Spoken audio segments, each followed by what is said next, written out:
인생에서 가장 중요한 과제가 무엇일까요? 먹고 사는 문제일까요? 물론 그것이 중요합니다. 생존을 위해 일하고 돈 버는 것 결코 무시할 수 없는 우리 삶의 현실이죠. 어떤 분은 학식을 쌓고 성공하는 것을 생애의 중요한 과제로 삼기도 합니다. 해서 세상에서 인정받고 명성을 얻게 되는 것, 이것 또한 중요한 인생의 과제가 아닐 수 없습니다.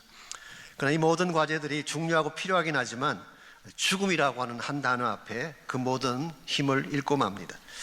아무리 많은 학식을 쌓고 성공을 이루었다고 할지라도, 아무리 열심히 일해서 일군 삶의 터전이 창대하다고 할지라도 죽음이 인생을 찾아오면 그 모든 것을 놓고 떠나야 하는 것입니다. 그만큼 죽음이라고 하는 단어는 무서운 단어이고 모든 것을 삼킬 만큼 강력한 파워를 갖고 있는 것입니다. 그런데 만일의 경우에 이 죽음이라는 단어를 넘어설 수 있다면 어떻게 될까요? 이 죽음을 정복하게 된다면 우리 삶이 어떻게 될까요? 아마 두려움의 참을 넘어서서 새로운 인생의 모습을 바라볼 수 있게 될 것입니다. 죽음 너머에 있는 참된 가치를 보게 되고 진정한 인생의 올바른 뜻을 향해 사는 것이 가능한 것입니다. 1990년에 개봉되었던 미국 영화 중에 죽기 아니면 까무러치기라고 하는 재미있는 영화가 있었어요. 이 한국어로 번역을 그렇게 한 것인데 본래 그 타이틀은 Short Time이라고 하는 짧은 시간 혹은 시한번 인생으로 번역할 수 있는 그런 코미디 영화이긴 합니다. 그 영화는 주인공이 볼터 심슨이라고 하는 퇴직을 얼마 남기지 않은 형사가 주인공인데요. 이분은 성격이 소심하고 평소에 무슨 일이나 몸을 도사리는 겁쟁이 그런 경찰관이었습니다. 근데 하루는 병원에 가서 건강 진단을 받았는데 이 병원의 실수로 불치의 병을 앓고 있는 다른 환자의 카드와 바뀌어지면서 이분이 본인은 그 병이 없는데 시한부 인생 선고를 받은 것입니다. 혈액자각 중독증이라고 하는 진단과 함께 이제 2주밖에 살 수 없다, 그렇게 진단이 나왔습니다. 이것을 받아든 볼트는 충격을 받지만 한 가지 중요한 결심을 하게 됩니다. 생명보험을 든 것이 있는데 자연사할 경우 그냥 병으로 돌아가시게 되면 보험금이 별로 많지 않지만 만일의 경우에 근무 중에 순직을 하게 된다면 엄청난 보험 금액을 탈 수 있다는 사실을 알고 어차피 죽을 것, 내가 죽은 후에 가족들에게 많은 보험금을 남겨두자, 이런 마음으로 일부러 위험한 사건에 뛰어들기 시작했어요. 평소에는 몸을 도사리고 늘 도망치던 이 사람이 생명의 위험이 있는 곳마다 뛰어들어가서 범죄자들을 소탕하는 데 앞장선 것입니다. 이것을 본 동료들도 깜짝 놀라고 상관들도 깜짝 놀랐습니다. 그런데 신기한 일이 뭔지 아십니까? 죽으려고 뛰어드니까 죽지 않는 것입니다. 범인이 쏘는 총알이 숭숭 피해가고 말이죠. 높은 데서 뛰어내리는데도 다치지도 않아요. 어디선가 밧줄이 걸려가지고 매달리게 되고, 죽겠다고 생각을 하니까 오히려 초인간적인 힘이 나와서 혁혁한 공을 세우게 되고, 그 결과 큰 상과 훈장을 받고 퇴직을 한 것이 아니라 오히려 성진하게 되었다고 하는 그런 스토리입니다. 우리가 죽음을 두려워해서 피해가게 되면 비겁자처럼 살게 되지만 만일 그것을 넘어서게 된다면 진짜 할 수 있는 용기 있는 일을 할 수가 있는 것입니다. 저는 크리스찬 삶도 마찬가지라고 생각합니다. 죽음이라는 문제 속에 끌려다니게 되면 이 땅을 살아가는 동안에 정말 해야 될 바른 일을 할 수가 없는 것입니다. 죽음의 공포, 죽음의 두려움이 우리 삶의 그림자처럼 드리워져서 우리 삶의 모든 것들을 가로막고 있기 때문에 진정한 차원의 가치도 볼 수가 없고 영원한 축복도 볼 수가 없는 것입니다. 그런데 만일의 경우 이 죽음의 그림자를 벗어날 수만 있다면, 이 죽음을 정복해서 넘어설 수만 있다면 인생의 픽처는 완전히 달라지는 것입니다. 죽음 너머에 있는 영원한 세계를 보게 되고 참된 가치를 향해 달릴 수가 있는 것입니다. 설사 우리 삶을 뒤흔드는 엄청난 일들이 벌어진다고 하더라도 그것 때문에 무너지지 않는 것입니다. 세상에 아무리 일이 크다고 하지만 죽음보다 더 큰 일이 세상에 더 있겠어요. 말씀드린 것처럼 요즘 코로나 바이러스 때문에 전 세계가 거의 패닉 상태에 빠졌다고 해도 과언이 아닙니다만은 왜 이것 때문에 주가가 폭락을 하고 여행이 중단되어지고 모임들이 취소되고 각 나라마다 이렇게 힘든 과정을 보내게 될까요? 그 병이 죽음을 가져오기 때문에 그런 것입니다. 예컨대 그냥 감기라고 하면은 온 세계 이렇게 진통하겠습니까? 독감도 바이러스잖아요. 독감도 전염됩니다. 독감도 걸리게 되면 기침 눈하고 열이 나지만 독감에 걸려가지고 죽는 일은 거의 없어요. 죽음을 가져오지 않기 때문에 우리는 그걸 쉽게 넘어갈 수가 있지만 죽음을 가져오는 질병이라고 하면 모든 것이 달라지는 것입니다. 그만큼 죽음은 두려운 과제이고 우리 삶을 협박하는 가장 무서운 힘이 되는 것입니다. 그런데 솔직히 말씀을 드려서 우리 삶의 죽음을 가져오는 것이 코로나 바이러스밖에 없을까요? 그것 말고도 많습니다. 사고 때문에 죽기도 하고 또 다른 질병 때문에 세상을 떠나는 경우도 흔히 있는 것입니다. 그러므로 근본적으로 이 죽음에 대한 해결책을 찾아야지 그냥 한두 가지의 처방만으로는 참된 문제가 해결되어질 수가 없는 것입니다. 이 죽음의 문제를 해결할 수 있는 근본 해답은 어디에 있는 것일까요? 과연 정부에 그 해답이 있을까요? 과학기술이나 의학의 발전에 그 해답이 있을까요? 저는 그게 해답이 있다고 생각하지 않습니다. 성경 말씀에 의하면 죽음에 대한 해결책은 오직 한 분, 예수 그리스도 한 분밖에 없습니다. 예수 그리스도를 만나는 순간 비로소 죽음의 이슈에서 해방되게 되고 그분이 우리에게 부어주시는 생명의 권세와 능력으로 다시 살게 되는 것입니다. 그래서 히브리서 2장 15절은 예수님의 오신 목적을 설명하면서 이렇게 기록을 했습니다. 죽기를 무서워함으로 한평생 매여 종로로 타는 모든 자들을 놓아주려 하십니다. 예수님께서 왜 오셨느냐? 우리 인생 전체가 다 죽음의 종로로 타는 상태에 살아가고 있기 때문에 이와 같은 종로로 타는 우리를 해방시켜주기 위해서, 그래서 예수님께서 죽으시고 부활하신 것입니다. 주님께서 십자가를 지시고 죽어주심으로 말미암아 우리의 모든 죄악들이 처리되게 되고 다시 사심으로 말미암아 생명을 얻게 된 것입니다. 이와 같이 예수의 십자가와 부활을 통해서 우리 모두에게 확증되어진 영광된 소망, 이것을 우리는 부활의 영광의 소망이라고 말합니다. 이것이 우리에게 확실하게 될 때에 우리는 한 번을 살아도 바르게 살 수가 있고 해야 될 바른 일을 감당할 수가 있는 것입니다. 여러분 한 분 한 분은 이 부활의 소망을 믿으십니까? 난 죽어도 다시 산다고 하는 부활의 확실한 소망 가운데 사시는지요?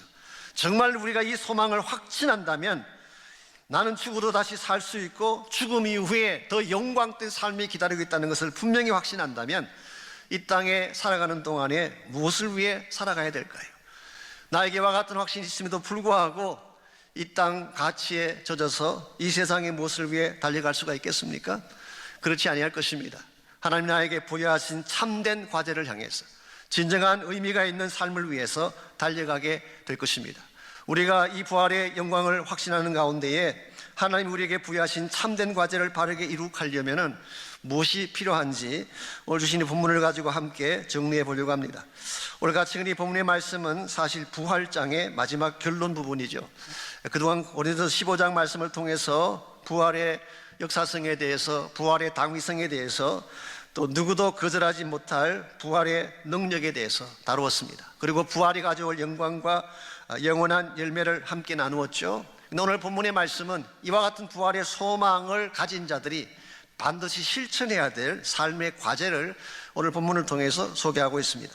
먼저 51절 말씀 보시면은 우리가 어떻게 언제 부활할 것인지를 소개하고 있습니다. 51절, 보라 내가 너에게 비밀을 말하노니 우리가 다 잠잘 것이 아니요 마지막 나팔에 순식간에 호련히 다 변화하리라. 우리가 다 잠잘 것이 아니라 마지막 나팔 소리에 변화한대요. 이 마지막 나팔 소리가 어떤 사건을 말할까요?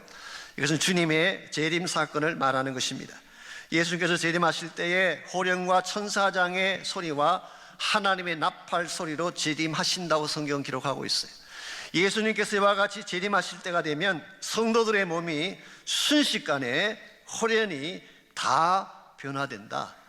서서히 변하는 것이 아니라 instantly, 호련히 눈 깜빡할 사이에, in the blink of an eye, 눈 깜빡할 사이에 다 변화된다. We all will be changed. New Living Translation은 We all will be transformed. 우리가 새로운 형태로, 새로운 모습으로 변화되어지게 된다. 그렇게 설명하고 있습니다. 비슷한 내용을 기록하고 있는 데살로니가전서 4장 16절 17절 말씀 보게 되면 그 부활의 순서와 그 내용이 더 자세하게 기록이 되어 있습니다. 예수님께서 공중에 재림하시게 되면 1차적으로 그리스도 안에서 죽은 자들이 먼저 일어난대요. 즉 앞서가신 성도들을 말하는 것입니다. 그들이 먼저 부활하는 것입니다. 그 다음에 예수님 재림하실 당시에 살아있던 사람들, 그 사람들은 호련히 변화되어졌어. 즉 영광된 부활의 몸을 입고 함께 구름 속으로 끌어올려 공중에서 주를 영접하게 하시리니 그리하여 우리가 항상 주와 함께 있으리라. 여기에 공중으로 끌어올려라는 이 단어가 영어로 caught up 혹은 taken up 혹은 snatched away 그렇게 번역할 수 있는 단어. 이 붙들려 올라간다 그런 뜻이. 이것을 라틴 말로 raptura라고 그렇게 번역을 했습니다. raptura. 여기서 나온 유명한 영어가 rapture라는 영어에서 나왔어. rapture는 휴거라고 보통 번역을 합니다. 주님이 재림하실 때가 되면 우리 모든 성도들이 죽은 자이건 살아있던 사람이건 다 부활의 영광 때 몸을 입고 함께 공중으로 들림받는다. 이걸 일반적으로 휴거라고 말하는데요, 여기에 대한 신학적인 해석은 굉장히 복잡하고 다양하기도 합니다. 그래서 이 짧은 시간에 다 설명드릴 수는 없겠고요. 다만 데살로니가전서 5장 17절 말씀 자체는 우리가 휴거당하는 목적이 주를 영접하기 위함이라고 했어요. 어떤 분들이 말하는 것처럼 환난을 피해 도망치는 케이스가 아니라 to meet Lord, 공중에서 주님을 영접하기 위해서, 그리고 주와 더불어 영혼을 보낸다, 그렇게 말씀하고 있습니다. 이와 같이 주님이 재림하실 때에 우리 모든 성도가 입게 될 부활의 몸, 이것을 52절 53절이 자세하게 설명해 주고 있습니다. 어떤 종류의 몸을 입을 것인지. 먼저 52절을 보십시오. 나팔 소리가 나며 죽은 자들이 썩지 아니할 것으로 다시 살아나고 우리도 변화되리라. 이 썩을 것이 반드시 썩지 아니할 것을 입겠고 이 죽을 것이 죽지 아니함을 입으리라. 여기 보게 되면 우리가 입게 될 부활의 몸은 썩지 않는 것이다. 영어로 imperishable, not decay. 일반적인 우리 몸은 점점 늙어지고 썩어지고 후피하게 되어 있죠. 그런데 부활의 몸은 imperishable, 다시는 상하지 않는다, 썩지 아니한다. 뿐만 아니라 죽지 않는다, immortal, 영원히 사는 몸이다, 그런 뜻이에요. 이것이 예수님께서 부활하신 영광된 몸과 똑같은 것입니다. 자, 그렇다면 우리의 이 부활이 죽은 나사로가 살아난 것과 같은 케이스일까요? 요한복음 11장에 보시게 되면 예수님께서 무덤 속에 들어간 지 나흘 된 나사로를 살려내십니다. 무덤에서 부활시켜서 나오게 했죠. 자, 나사로가 부활했던 그 부활의 케이스와 주님 재림하실 때 우리 모두가 입게 될 부활의 몸이 같은 것일까요? 네, 다른 것입니다. 나사로가 입었던 그 부활의 몸은 다시 썩는 거예요. 그리고 다시 죽는 것입니다. 그래서 오리겐이라고 하는 교부가 이 대목에서 재미있는 말씀을 남긴 적이 있습니다. 무덤에서 걸어 나온 나사로가 예수님께 던진 첫 마디가 무엇이었는지 아십니까? 주님 또 죽습니까? 주님 말씀하시길 그래 또 죽는다. 그때부터 나사로의 얼굴이 어두워졌다고 하는 그런 기억을 남겼어요. 또 죽는 것이라면 다시 사는 게 무슨 의미가 있겠어요? 우리는 한 번밖에 안 죽지만 나사로 경우는 두 번 죽으니까 오히려 더 고통스럽지 않겠습니까? 이런 측면에서 나사로의 부활이나 회당장 야이로의 딸이 살아난 것이나 나인성 과부의 딸이 살아난 이 부활은 오늘 본문이 말하는 부활과 다른 거예요. 물론 그것도 부활이긴 하지만 복음서에 기록된 이 부활 사건은 사실은 장차 일어날 부활이 예표일 뿐이지 그것이 우리가 갖게 될 부활과는 다른 것입니다. 참된 부활은 우리 몸 자체가 썩지 아니하고 죽지 아니할 몸으로 transformed 되는 것입니다. 완전히 새로운 차원의 영광된 몸으로 바뀌어지는 것입니다. 예수님께서 여러분과 저를 부활시키는 그날이 오면 54절 말씀에 하면은 사망이 삼킴바 되어진다. 55절과 56절 말씀에 하면은 더 이상 죽음이 가져올 아픔이나 두려움도 사라지게 된다. 그 이유가 뭐냐? 57절입니다. 우리 주 예수 그리스도로 말미암아 우리에게 하나님이 주시는 승리가 있기 때문에. 이게 오늘 성경이 약속하고 있는 부활의 영광입니다. 우리는 죽지만 다시 산다는 것입니다. 다시 살았을 때는 더 영광되고 영원한 생명을 가진 아름다운 모습으로 다시 살아가게 된다. 그리고 우리 모두가 영토록 기거해야 될 우리의 처소는 이 땅이 아니라 하나님께서 준비해 놓으신 천국이다. 만일 여러분과 제가 이 사실을 바로 알고 이 사실을 정말 믿는다면 이 땅에 살아가는 동안 어떤 모습으로 살아가야 될까요? 이 사실을 알면서도 죽음의 두려움 앞에 벌벌 떨며 살아가야 될까요? 이 사실을 알면서도 생존을 위해 먹고 사는 것 때문에 매달려 끌려가는 삶을 살아야 할까요? 저는 그렇게 생각하지 않습니다. 정말 이 부활의 영광과 그날의 아름다운 축복을 진짜로 확신한다면 그렇게 살 수가 없습니다. 우리 모두가 부활의 영광에 참여할 그날까지 이 땅에 살아있는 동안에 우리 모두가 해야 될 바른 과제를 행하며 살아야 되는 것입니다. 그 과제의 내용이 58절에 소개가 되고 있습니다. 58절 말씀, 그러므로 내 사랑하는 형제들아 견실하며 흔들리지 말고 항상 주의 일에 더욱 힘쓰는 자들이 되라. 이는 너희 수고가 주 안에서 헛되지 않은 줄 알미니라. 윌리엄 바클리는 이 대목을 재미있게 풀어 설명하셨어요. Suddenly the theology becomes a challenge. 지금까지 신학적인 주제를 말씀해 왔는데, 복잡한 신학을 이야기해 왔는데, 그 신학이 드디어 도전으로 바뀌는 대목. The speculations become practical. 지금까지 이론적인 논쟁을 계속해 왔는데 그것이 실천으로 들어가게 되는, 그러므로 여러분과 제가 정말 부활의 영광을 바로 알고 부활의 아름다운 소망을 바로 인식한다면 우리가 살아가야 될 삶의 과제가 분명해야 된다는 것입니다. 그게 뭘까요? 주의 일에 더욱 힘쓰는 자들이 되라.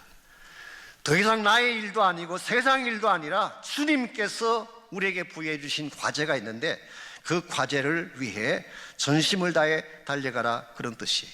저녁에 우리 모두가 붙잡아야 될 더 높은 차원의 우리 삶의 태스크가 있다고 생각합니다. 이 땅에서 잘 먹고 잘 사는 것도 중요한 과제이긴 하지만 그것과 비교할 수 없는 더 높은 차원의 태스크.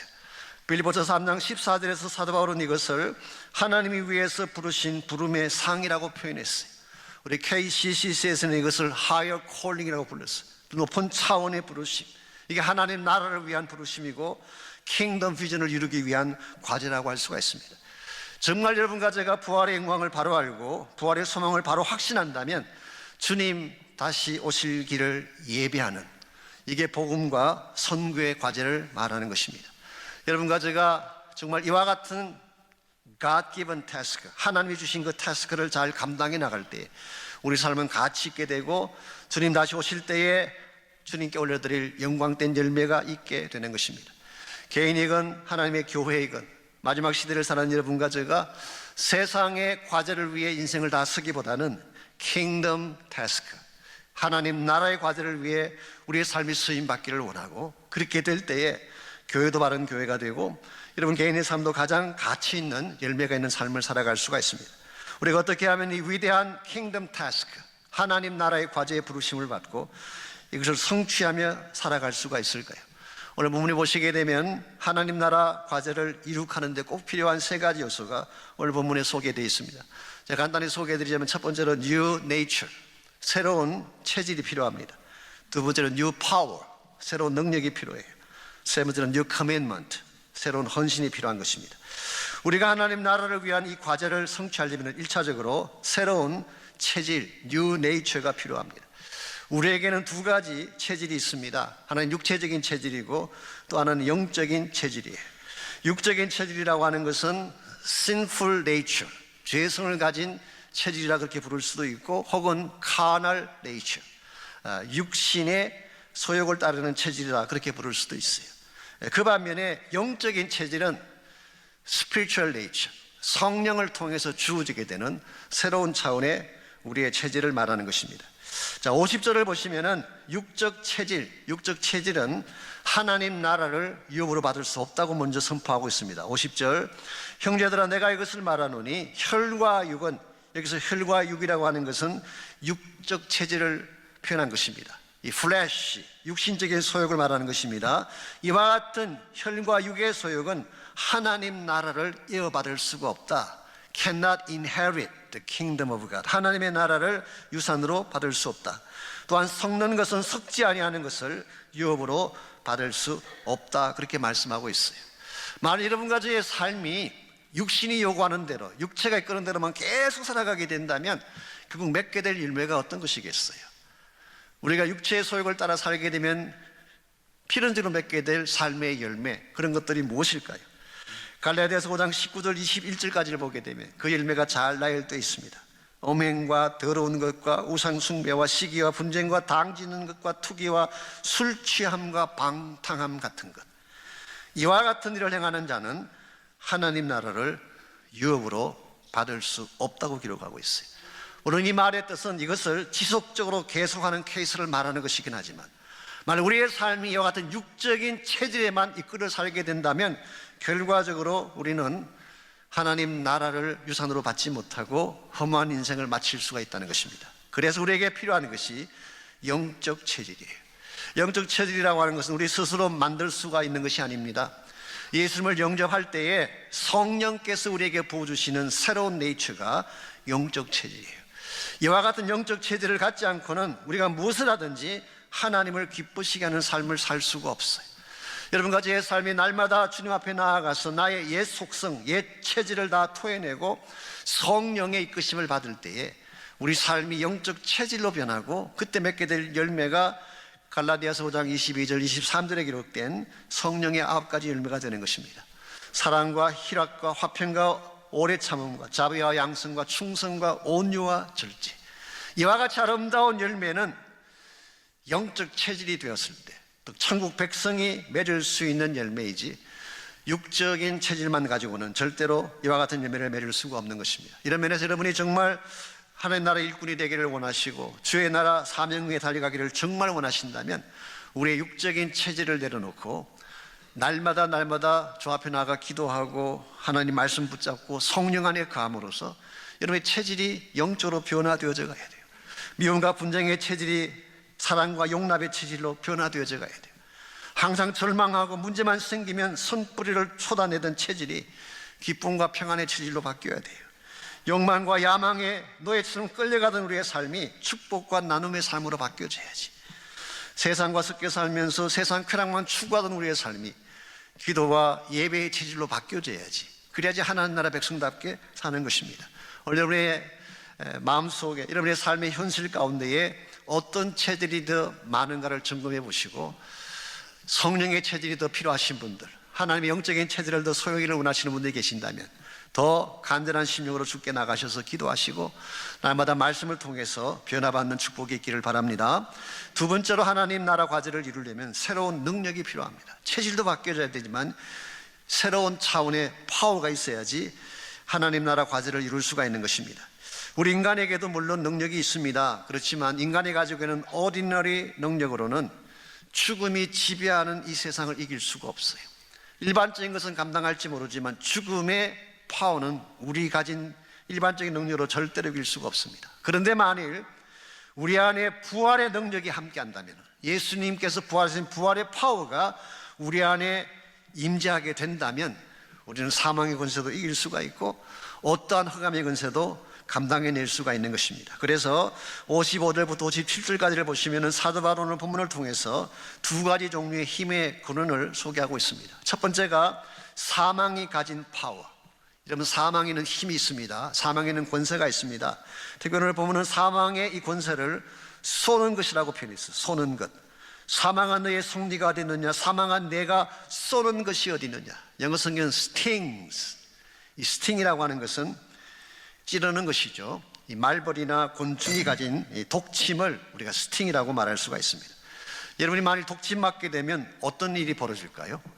몸이 붓고 통증이 찾아오고 지극한 고통으로 힘들어하지 않겠습니까? 이 죽음이 그런 특징 가지고 있다는 것입니다. 여러분의 삶 가운데에 죽음이 안겨주는 스팅이 있어요. 독침이 있습니다. 그게 나를 찌르게 되면 여러분이 아파하는 것입니다. 두려워하는 것입니다.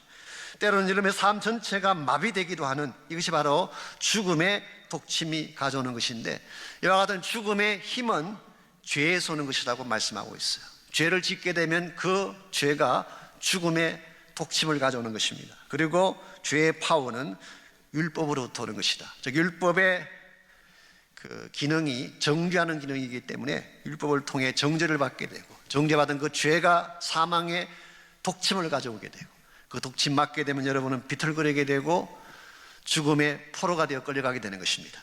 그 반면에 또 한 가지 파워가 있는데 그것을 예수 그리스도로 말미암아 주어지는 파워, 이걸 부활의 능력, 생명의 능력이라고 부르는 것입니다.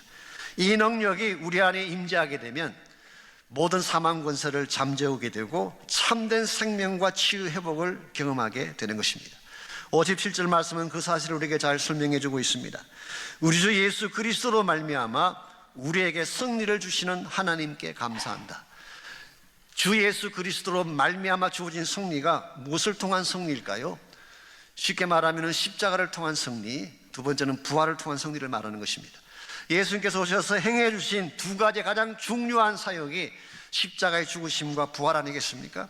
십자가의 처형당의 죽으심으로 말미암아 죄악에 대한 모든 문제를 청산해 주셨어요. 그리고 다시 부활하심으로 말미암아 죽음의 권세마저도 우리를 침공하지 못하게 하는 완전한 빅토리, 완전한 승리를 예수 그리스도를 통하여 하나님 우리에게 주신 것입니다. 오늘 여러분과 제가 이 승리를 믿는 순간, 이 승리가 나의 승리가 되는 순간, 어떤 문제가 생기고 어떠한 위기가 찾아와도 우리는 그 모든 것을 이겨낼 수가 있는 것입니다. 여러분들은 인식하지 못할지 모르지만 여러분이 예수를 영접하는 순간 여러분 안에는 이미 부활의 능력이 와 있어요. 다시 살아나신 예수님이 나와 함께 하시기 때문에 여러분에게는 부활의 그 파워가 이미 와 있는 것입니다. 그래도 불구하고 이 부활의 능력을 경험하지 못하고 사용하지 못하는 이유가 뭘까요? 우리 마음속에 아직도 찌꺼기가 많아서 그런 거예요. 이 불신앙의 찌꺼기들, 원망과 불평의 찌꺼기들, 이와 같은 것들이 내 마음을 꽉 채우고 있으면 이 부활의 능력이 행사될 수가 없는 것입니다. 한국에 있던 자매님 한 분이 이런 간증을 하신 적이 있습니다. 이분은 교회도 다니고 나름대로 주님을 믿는다고 하는 분이신데요, 구체적인 믿음이 없었대요. 세상과 타협하고 적당하게 살아가는 소위 말하는 노미널 크리스천, 아주 일반적인 그런 귀찮은 삶을 살았습니다. 그런 중에 이분이 극심한 관절염에 걸려서 고통을 당해서 굉장히 아파하고 힘들어하고 바깥에 나가서 다닐 수도 없을 정도로 집에 들어 누워야 되는 그런 상태가 됐습니다. 하루는 이분을 간호하는 간호사 한 분이 오시더니 부엌에 보니까 후라이팬이 있는데 후라이팬이 너무 더러워요. 그래서 이것을 자기가 닦아주겠다고 이야기를 했습니다. 근데 사실은 평소에 이 자매님이 후라이팬을 아무리 닦아도 닦아지지 않던 후라이팬이었는데 왜 안 닦여졌는지 아십니까? 제때제때 닦았어야지 그냥 터덕터덕 붙을 때까지 놔뒀다가 닦으니까 닦일 리가 없죠. 그래서 뭐 세척제를 써도 안 되고 비누로 해도 안 되고 잘 안 닦여져서 그냥 두었던 그 후라이팬인데, 이 간호사님은 세척제나 비누로 닦는 것이 아니라 이 후라이팬을 불 위에 올려놓았어. 불 위에. 그리고 불을 뜨겁게 가열을 했더니 후라이팬이 벌겋게 달아오르고, 그때 후라이팬에 붙어있던 온갖 군더더기가 뚝뚝 떨어져 나가더니 씻어내니까 깨끗하게 그런 후라이팬으로 이렇게 씻김 받게 된 것입니다. 이걸 보는 순간 이 자매님이 큰 깨달음이 왔대요. 아, 내가 관절염에 걸려서 아프다고 탄식만 했는데 사실 내 안에 저 찌꺼기들이 참 많았구나.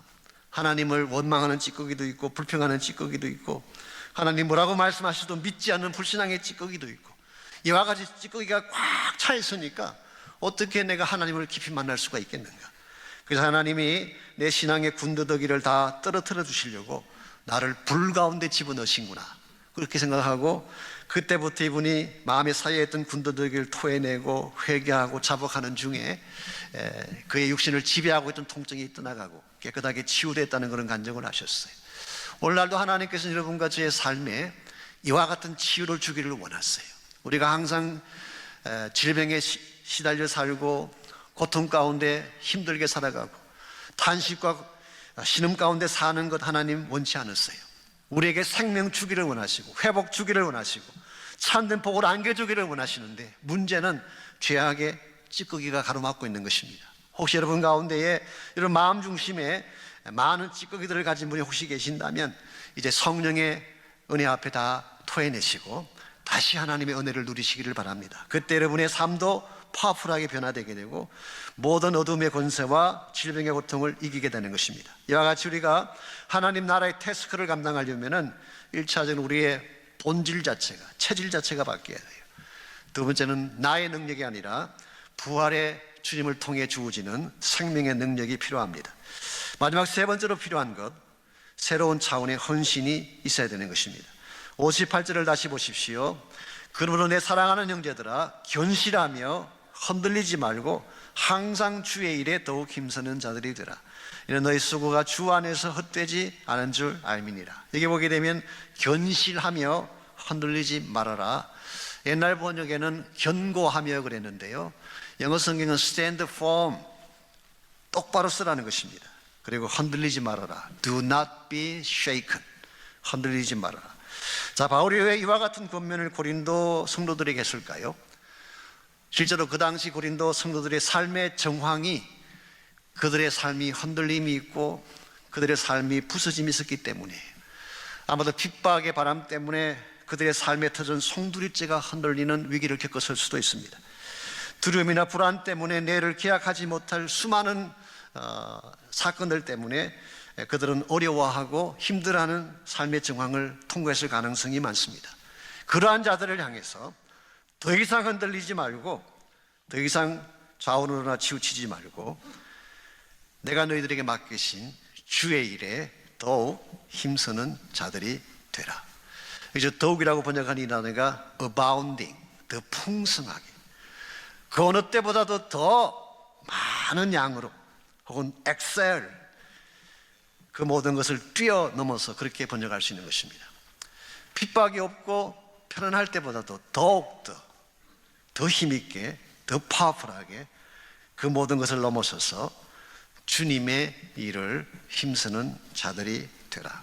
왜냐하면 너희들의 수고가 주님 안에서 결단코 헛되지 않을 것이기 때문에. 저는 여기 우리 모두가 투자해야 될 참된 삶의 과제가 있다고 생각합니다.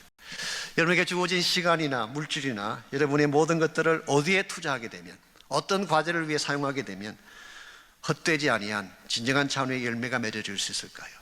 바로 주님의 다시 오실 길을 예비하고 주의 나라의 일, 킹덤 타스크를 위해 사용하게 될 때 여러분의 인생은 아주 아름답고 존귀한 열매를 맺는 인생이 되는 것입니다. 사실 이 세상은 지금 흔들리는 가운데 있지 않습니까? 우리 인간이 참 강한 것처럼 보이지만요, 실제로는 연약한 존재들입니다. 첨단 과학기술을 자랑하고 무엇이든 다 해낼 수 있는 것처럼 큰 소리 치지만 이 코로나 바이러스 같은 눈에 보이지도 않는 작은 바이러스 하나도 다루지 못해서 온 세계가 지금 혼란 가운데 흔들리고 있지 않습니까? 인간의 기술이 위대하긴 하지만 진짜 문제 앞에서는 속수무책이에요. 우리의 생명을 위협하고 우리의 죽음에 대한 이슈를 가져오는 진짜 문제 앞에서는 아무런 힘도 발휘할 수 없는 것이 우리 인간입니다. 그러므로 사람에게 희망을 걸지 마십시오. 이 세상 정부나 세상 조직에 희망 걸지 마세요. 하나님에게 희망을 거시기 바랍니다. 그분만이 우리 인생의 문제를 해결할 수가 있고, 그분이 개입할 때 비로소 새로운 차원의 회복과 치유가 일어나는 것입니다. 이 사실을 모든 자들에게 알리고 전파하는 것, 이게 하나님 여러분과 제게 주신 하나님의 과제입니다. 사랑은 죽음보다 강하다는 말이 있죠. 사랑은 죽음보다 강하다. 사실 이게 아가서 8장 6절 말씀에서 따온 것이긴 합니다만은, 흔히 죽음이 가장 강한 것이다 그렇게 생각하잖아요. 근데 아닙니다. 죽음보다 더 스트롱한 것이 사랑이에요. 우리 자녀를 둔 부모들을 보면 금방 알 수 있어요. 부모님들은요, 자녀를 살리기 위한 것이라면 목숨도 아끼지 않아요. 사랑이 죽음보다 훨씬 더 스트롱해요. 하나님 아버지의 사랑도 동일합니다. 얼마나 하나님이 우리를 사랑하시는지 아십니까? 본인의 생명을 내어놓으실 만큼 어떠한 죽음의 권세도 가로막지 못할 사랑이 우리 모두를 향하신 하나님 아버지의 사랑입니다.